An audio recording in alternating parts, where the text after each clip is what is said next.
Now that I have the A7S III and I still have my A7III, I wanted to do basically video comparisons just to see like how much better the A7S III is compared to the A7III.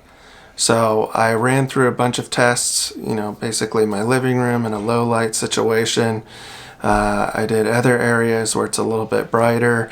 I did the studio here, and here's what I came up with, and I did a little bit color grading on it, so I'm going to show you the before and after and how much easier it is to work with. So check it out.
Alright, this is no color profile, and we got the light coming down, light in front here. We're at a 160 ISO and 2.8 f-stop, 60 shutter speed. We're recording both A7III and A7S III at the same time. How's it look? I look blown out. Alright, next profile. Okay, this is PP2. Same thing, we got the light coming up from above here and light hitting me in the face here. How's it look? Same ISO, but it's saying that I'm -2 underexposed, and I can't tell on the A7III. Can't tell. Probably have the wrong display on. But yeah, how's it look? Definitely looks better on the A7S III on the screens. I don't know if that has to do with the LCD is better on it in general. Alright, next profile. Okay, we're now at 800 ISO. This is for PP7, so Slog3. I had to bring up the ISO on the A7S III because it can go down to 160 while the A7III starts at 800. So they both look pretty good. They're zeroed out. I do look a little bit overexposed on the A7III. A7S III looks like it's recoverable. A little bit brighter than I would normally go, but we're trying to compare apples to apples here. Alright, next profile. Okay, we got PP8, same thing, ISO at 800, so I can match the A7III. And let's see how they color grade, how different they are. And it looks like for the A7S III, it's not overexposed or underexposed. It's zero out. Definitely on the A7III, it looks blown out at 800. So if I were only to use this camera, I would probably have to bring down the shutter, or bring up the shutter speed. Okay, next profile. Okay, same thing, 800 ISO. Looks like it's zeroed out on the A7S III, and it looks more blown out on the A7III once again. I don't know how this is going to look. This is the last profile that I'm going to check. I'm going to skip HLG because I just do not like that profile at all. I cannot work with it. It's just, even with the A7S III, which has more dynamic range, just struggle with it. And everything that I see online with HLG, I just don't, it does nothing for me. So I've seen some really good stuff with Slog2 and Slog3. So how's this look? How's it color grade?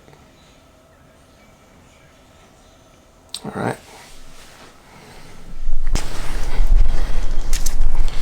Okay, so I'm going to do some vlogging.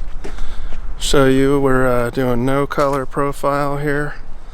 And I'm going to keep this at 12,800 just to keep it fair. Because when I change through these profiles, PP7, PP8, PP9, they have a weird thing that they don't do very good before 12,800. That's kind of where they start to get better.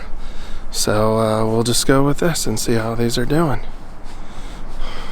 How's this look? So no color profile and 12,800. Looks pretty good to me. And obviously the A7III is fucking up on the focus, but the A7S III has got me like a baby. Alright, next profile. Alright, this is PP2. So How do I look? This thing is freaking heavy with both cameras. Doing my best to hold this. I'm staying in sort of lit, just to make sure that it's not underexposed, hard to see. So this is PP2. Same thing, 12,800 ISO. Alright, let's move to the next profile. Okay, this is PP7 Slog3. They look pretty similar on the screen. How does it look? A7S3 is so good at tracking me. A7III, not really sure. I'm not looking at it.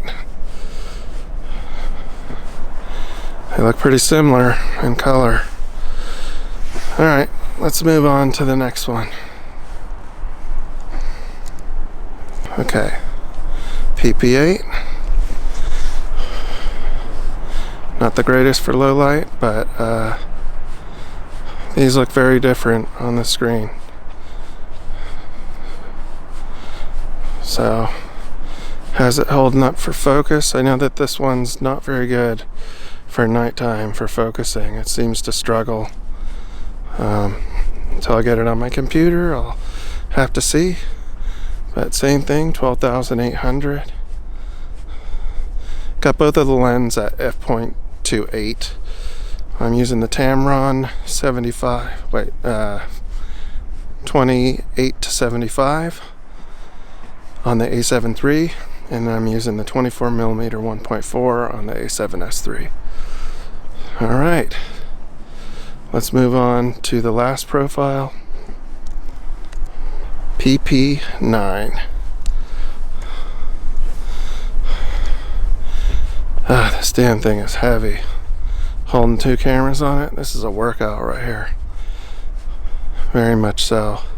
Same thing, 12,800. I mean, definitely can crank the ISO up more, but I just want it to be fair and keep it the same, because things change. Like I said, on Slog2 and Slog3 for the A7S III, it actually has some kind of dual ISO thing going. So when you're around like 10,000, I think even like 8,000, it just looks really grainy. It's kind of weird. And then the second you get to 12,800, it just cleans up. So that's how I'm gonna roll. Okay, so this is a vlogging test. So here's a walking test between both of them. See which one does better. I do not have active on for the A7S III. This is just to compare to see how much better it is in general. On the screen they seem about the same, maybe because they're both on this it's basically like a dual mount for cameras, and then I'm holding one of these Joby things in between it. So I think overall they look about the same.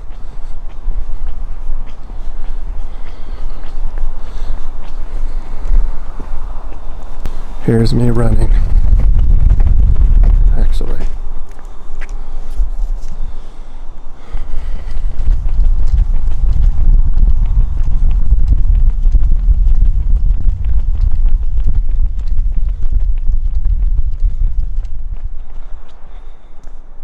Okay, so this is with active stave on, so you can see how much smoother the A7S III is with it, even though it crops in at a 1.1.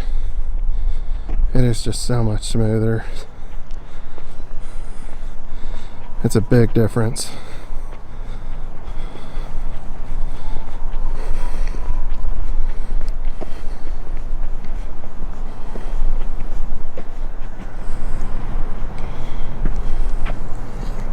Here's me running with active stave on.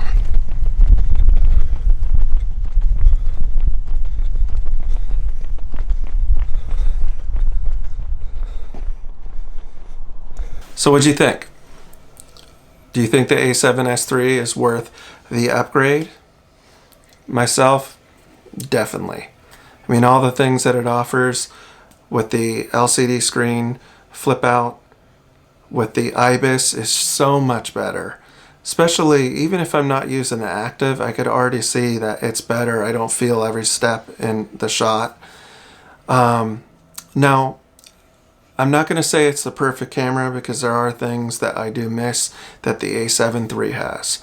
Now, the A7 III has the one thing that I absolutely love, and that is the crop mode Super 35, and that's in 4K. So I know that I can do it in HD on the A7S III, but that's not really compelling to me. I would rather record everything in 4K. But I do love that on the A7 III, especially when I have it on a custom. I think I put it under C2, and it's just so much easier just to punch in, and I can use my 24mm 1.4 and basically get close-ups on things. It's almost like you have a zoom. And obviously the photography is going to be better on the A7 III because it has more megapixels. I still will have to test that out. I know a lot of people go back and forth on this on YouTube about it. There's even people that have done printouts and stuff. But until I actually do a shootout, you know, maybe I'll do something where I do landscapes and then I do portraits. Obviously, portraits are probably going to be very, very similar, if not the same. But I think where the A7 III is going to beat it is that more of these landscapes. If you zoom in on certain parts, it's going to be tighter and sharper on certain areas. But I don't know. I haven't done the test yet. I haven't really seen anything online where people talked about the A7S III not doing as well in that area. In fact, everybody says that it's pretty similar.